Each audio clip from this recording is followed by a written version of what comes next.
Now, believe it or not, I was actually kind of excited to see this Roadhouse remake because, admittedly, I really liked the trailer. It made the film look like a fun, stupid action B-movie with Jake Gyllenhaal, and as a noted connoisseur in trash, in concept this looked like something that would be right up my alley. Plus, I had always wanted to watch the original film, not because I thought it was this classic movie I had to see or anything, but purely because, and I'm not kidding you, I wanted to understand the context behind this epic line.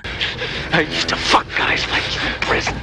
So I decided to watch both versions back to back, and after 5 hours of buff, sweaty, shirtless dudes beating each other off in bars for 5 hours, I came out an even worse person than I was before. Both of these movies are fucking awful, but I would sooner rewatch the original Patrick Swayze Road House movie in a heartbeat over this shitty CG abomination of a remake. Now, while there are a number of reasons I can name as to why I feel this way, I want to specifically focus on what I think are the two most important ones: tone and presentation. When you compare the tone of the Patrick Swayze version and the Doug Liman version, the difference between the two is like night and day. Roger Ebert wrote a really great line in his review for the OG Roadhouse that best sums up what I enjoy about this movie. Roadhouse is the kind of movie that leaves reality so far behind that you have to accept it on its own terms. Was it intended as a parody? I have no idea, but I laughed more during this movie than during any of these so-called comedies I saw during the same week. The world of Roadhouse is not at all grounded in reality. Everything that you are watching is the stupidest, most absurd shit ever, but it's because of how seriously this movie takes all this goofy shit is what makes this such an entertaining film. I mean, look at this scene where Patrick Swayze is doing shirtless Tai Chi in front of a farmhouse, or this scene where a giant monster truck drives through a Ford dealership, or this scene where Swayze casually rips out the "I used to fuck guys like you in prison" guy's throat, or this scene in which these guys blast the shit out of the main villain with their guns. How can you not laugh at any of these moments? Also, Patrick Swayze is so fucking committed to making Dalton this cool, badass character with a mysterious, tragic past who's also an NYU educated Riz Lord that it just makes any scene he's in so fun to watch. Swayze is the movie. He is what makes Roadhouse an unintentionally hilarious film, because at the end of the day, Dalton feels less like a normal, rational human being and more like the main character from Samurai Cop. Overall, the point that I'm trying to make is that the 1989 Roadhouse film is delicious garbage that I enjoy gobbling down my disgusting throat. So the reason why I am taking the time to explain any of this is because the 2024 version doesn't capture anything that I ironically enjoy about the 1989 one. This is a soulless, bland remake that dilutes pretty much everything that was even remotely charming about the original. While this remake does take itself about as seriously as the Swayze version, the problem is that it removes all the 80s cheese and schlock that was ingrained in the original, so the end result is just a bland and generic remake with no notable traits or moments. The basic concept of Roadhouse is inherently rooted in the 80s. It's going to be littered with absurd bullshit, and I wouldn't have it any other way. The Patrick Swayze film wears its stupidity like a badge of honor, but it feels like this remake is so embarrassed to be associated with its predecessor that it tries its damnedest to be as cool and epic and badass as the original without having any of the ironic funny parts. But by doing that, you inherently create a more boring and less engaging film. One small yet important example that exemplifies what I'm talking about is the fact that they changed the Roadhouse's name in the remake. In the remake, the Roadhouse is called The Roadhouse, which is not only a really dumb name, but also coincides with this really dragged out and unfunny attempt at comedy in which the owner, Frankie, explains for like 5 minutes why it's actually funny or whatever. I don't know, I didn't really get what they were going for with this scene, and I wasn't sure if it was supposed to be funny or if it was just them attempting to build out their characters or whatever, I don't know. But in the original, the bar Dalton worked at was called the Double Deuce. The bar's name literally means two shit, like the two shits I didn't give while watching this 2024 version. No one in the movie points this out, no one thinks this is a weird name for a bar, it just exists. And when thinking about something like this from that perspective, it makes me chuckle. I know this sounds like a minor nitpick, but it's small examples and changes like this that goes to show that this remake is trying to be this cooler, more modern version of Roadhouse that Zoomers can enjoy, but it comes across not just tryhardy, but also just really lame. The first half of this movie is so dull and boring to sit through that I was struggling to stay awake half the time. This remake is so desperate to get you to care about these characters and make you think they have depth and intrigue, but the attempts to build them out just fall completely flat on their faces. For example, they attempt to make Dalton a more grounded character, I guess, by giving him this tragic backstory in which he was a former UFC fighter who killed someone in a match and he's so ashamed by his violent past that he's attempting to redeem himself by becoming a bouncer at the Roadhouse or whatever. Now, while there's nothing wrong with this idea on paper, the issue is that the film doesn't follow through on this new backstory for Dalton. As soon as his backstory is introduced, it is quickly forgotten, and aside from a couple of moments where the villains make references to his past, this is never brought up again and doesn't affect the plot whatsoever. In fact, for a guy who's supposedly so haunted by his past, Dalton spends like 85% of the movie grinning and making quips. Now, I'm not gonna pretend that OG Roadhouse had strong character development or anything, considering the most we ever learn about Dalton is that he went to NYU, was trained as a Jedi Padawan by Sam Elliott, and he ripped out some guy's throat with his bare hands. It's pretty clear that this film doesn't really give a shit about characterization and only cares about bros punching each other, and frankly, I'm fine with that because the movie never attempts to be anything else. The 2024 remake, meanwhile, thinks it's creating rich and interesting characters, but not only does the film barely put any effort into making Dalton a grounded character, but what characterization that's done is so fucking sloppy that you just don't care about anything that is happening. The first half of this movie is so unmemorable and bland that quality-wise, it's about on the same level as some generic Netflix original movie starring Ryan Reynolds like Red Notice or something. But you know what? As much as I hated the tone of this remake, I would be more forgiving of it if it just maintained that same tone throughout the entire runtime, but it doesn't. In the second half of the film, it attempts to be way more over the top and crazy as there's shit like boat chases, bombs, two shirtless gorillas punching the shit out of each other, the casual murder being committed left and right. Now, despite the second half being more or less what I wanted from the film, I still equally hated this section because not only did it do such a half-assed job of mimicking the tone of the original, but it also comes out of nowhere and is completely unearned. While I will admit the second half wasn't as boring as the first, I still just couldn't bring myself to give a fuck because it only gives the facade of being goofy and campy instead of actually being goofy and campy. Now, a big reason as to why Roadhouse 2024 makes this shift in tone in the second half at all is because this is when they introduce the character played by Conor McGregor, who, by the way, gives one of the worst performances I've ever seen in a major production, not just this year, but within the past few years. Conor McGregor's only job was to play himself, and he somehow couldn't even do that. Honest to God, Conor McGregor's bare ass gave a better performance than Conor McGregor did. Every single line that came out of this guy's mouth was so stilted and awkward that I'm half convinced he did this shit on purpose. He's basically just Irish buff Jared Leto Joker. Also, if you really think about it, he's basically the evil version of Sam Elliott's character from the original Roadhouse as well. They're both arguably the goofiest, most over-the-top characters in their respective films. They have years of experience doing their jobs, but most importantly, they're played by actors who seem to be the only ones who are self-aware about how stupid of a movie they're in, so they just ham up their performances and try to have fun. Now, while the idea of having an evil version of Sam Elliott's character sounds interesting, it just doesn't work in this remake because one, Conor McGregor can't act for shit, and two, this type of campy Saturday morning cartoon-esque villain just doesn't fit this film's tone and atmosphere. As I mentioned before, this movie is attempting to be cool and epic like the original, but without all the cheesy, funny, bad moments. But because this film went out of its way to create this tone, having a character like Conor McGregor just isn't appropriate. It's pretty obvious that the only reason why Conor McGregor was hired to be in this movie is because he knows how to fight, which if that's the case, then they kinda wasted him because this remake is, for some reason, littered with so much CGI. Now, I'm not gonna go super in-depth about this, and I highly recommend you watch this behind-the-scenes video where they talk about how they coordinated these action scenes, but basically a lot of the fights in this film feature actors who were digitally replaced with CG body doubles, so every time someone gets hit by Jake Gyllenhaal or Conor McGregor, they're actually hitting a CG person that looks like the actor instead of the actor themselves. This is especially apparent in the final fight where the usage of CG doubles is so fucking obvious that you would have to be blind to not catch them. I have no idea why the people who made this stupid movie even approach the action scenes this way. You're not making fucking Avatar here, Doug. You're making a movie where shirtless dudes beat each other off. This isn't that complicated. Just have practical action scenes and fist fights. They've been doing this since the dawn of cinema, and it hasn't changed because people prefer seeing real-life practical stunts. You think Buster Keaton or Bruce Lee or Jackie Chan needed CG doubles to make their action scenes convincing? Did you think Patrick fucking Swayze needed this shit? Come on. This isn't something like Kung Fu Hustle where the use of CG bodies is there for a specific narrative or stylistic purpose. You did this because you were fucking lazy. The first fight where Jake Gyllenhaal slaps the thugs around is the best fight scene because that was one of the few moments where CG wasn't used, or at least not obviously used. Every other fight scene looks like total dog shit, especially since they were filled with all these fake artificial camera techniques to make it look like they were all shot in one take. Who thought any of this was a good fucking idea? Anyway, I'm gonna end it there because if I take any more time to talk about this movie, my head is going to explode and I gotta go back to bed and watch anime. If there's one thing you should take away from this video, video, it's this. The 1989 Road House is an absolute piece of shit film that I loved watching almost every minute of, as it was littered with unintentionally hilarious moments. The 2024 Road House, on the other hand, is an absolute piece of shit film that I couldn't stand a single minute of, as it was constantly riding the line between boring and infuriating. Both of these movies are bad, but if you want to get drunk with friends and make fun of a movie, just watch the Patrick Swayze one. Avoid this remake like the plague. Sorry, Jake, I love you, but please don't ever do shit like this again. Thank you, and goodbye.